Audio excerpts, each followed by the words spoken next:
What's poppin', homies? It's your favorite homegirl, gossip girl, and today we're going to talk about Bishop Lamor Whitehead.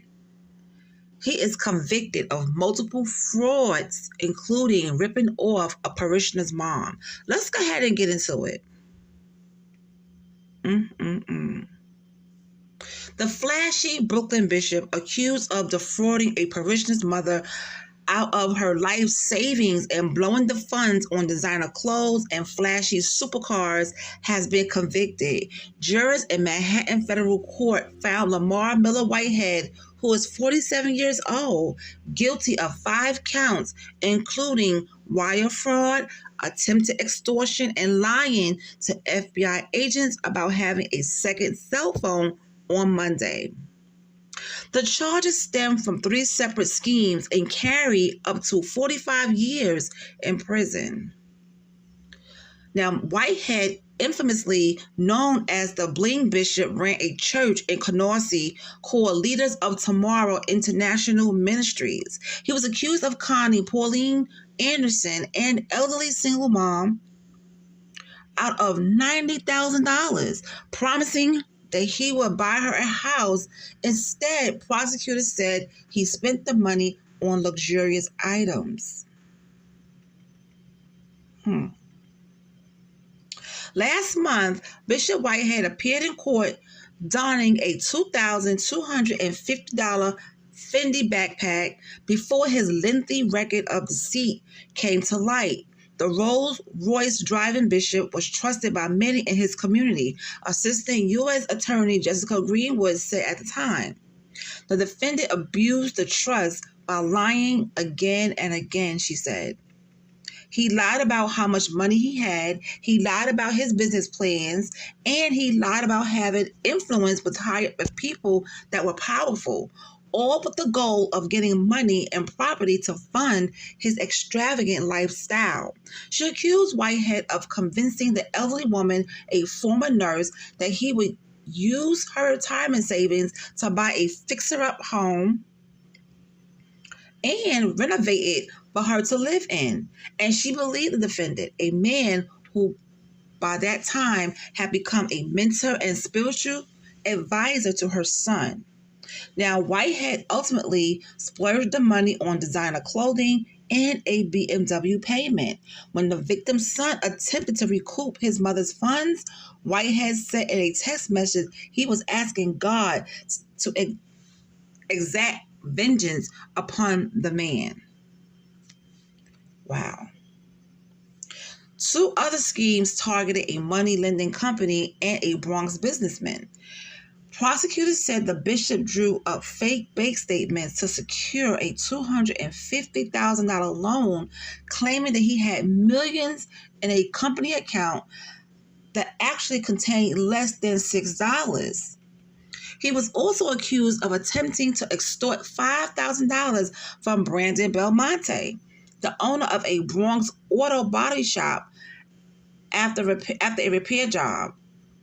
Prosecutors allege Whitehead further tried to convince Brandon to lend him $500,000 and give him a stake in real estate deals, insisting his connections to city officials could earn them favorable treatment and score the millions of dollars. Brandon was hit with federal bank and wire fraud charges himself in August of 2023. The 39-year-old was accused of running a financing scheme through his car rental business as well as insurance scam.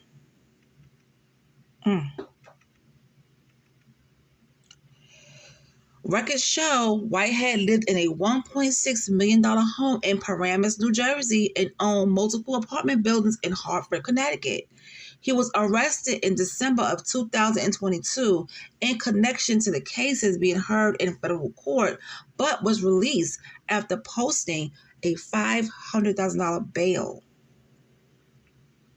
The preacher also made headlines for his ties to New York City Mayor Eric Adams, whom he unsuccessfully ran to succeed as Brooklyn Borough President in 2021. Adams declined to endorse Whitehead in the race and slammed him for using his name in a misleading campaign ad, according to text messages shown during the trial. Dawn Florio, an attorney of Whitehead, plans to appeal the verdict. She insisted during the trial that the evidence presented did not support the charges. Whitehead's sentencing before Judge Lorna G. Schofield is scheduled for July 1st. This guy has to be stopped, and I'm so glad they found him guilty. So let's see what the comments have to say about all of this. Someone said, look how his female attorney is dressed. That's all you need to know. Good. Another hypocritical Christian, Rolls Royce, Gucci suits, expensive watches. What a great guy. His attorney is just as bad. I would definitely look into her involvement. How many attorneys do you know that walk into courtrooms wearing a full-length fur coat?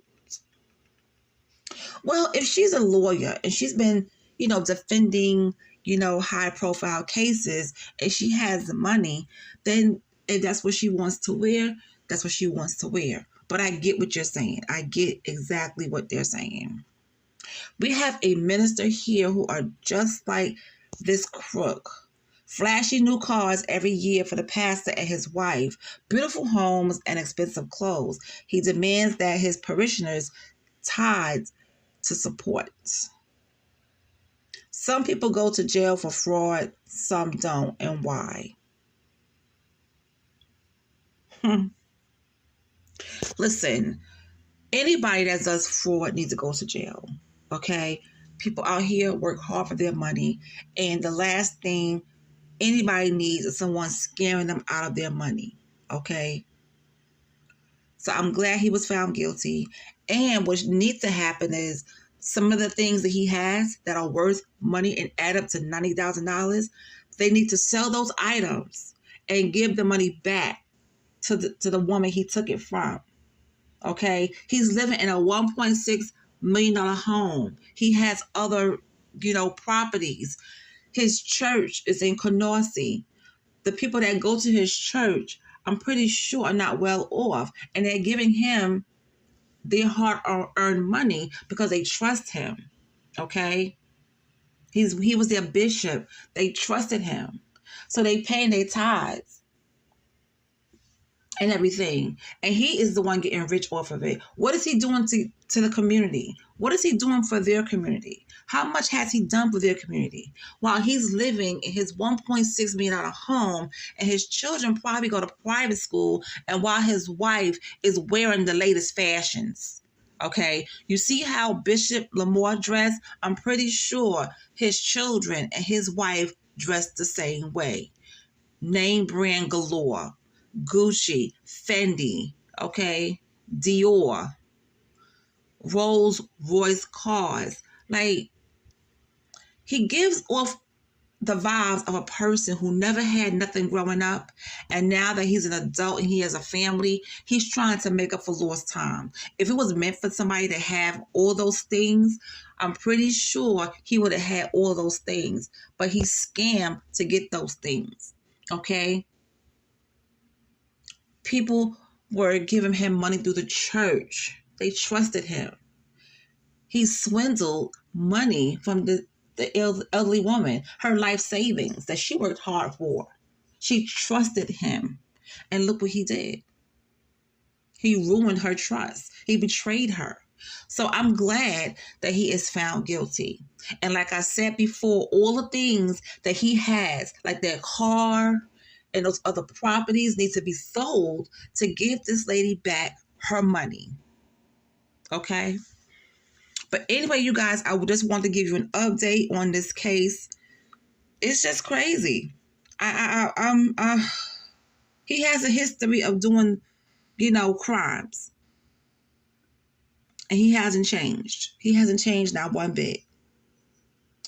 All right, you guys, let me know in the comment section how you feel about this. Do you feel like his verdict was justified? Do you think the lady got justice? And do you feel as if, his stuff need to be sold and it needs to be added up to the amount that he took from her. Let me know in the comment section, and I'll talk to you guys later.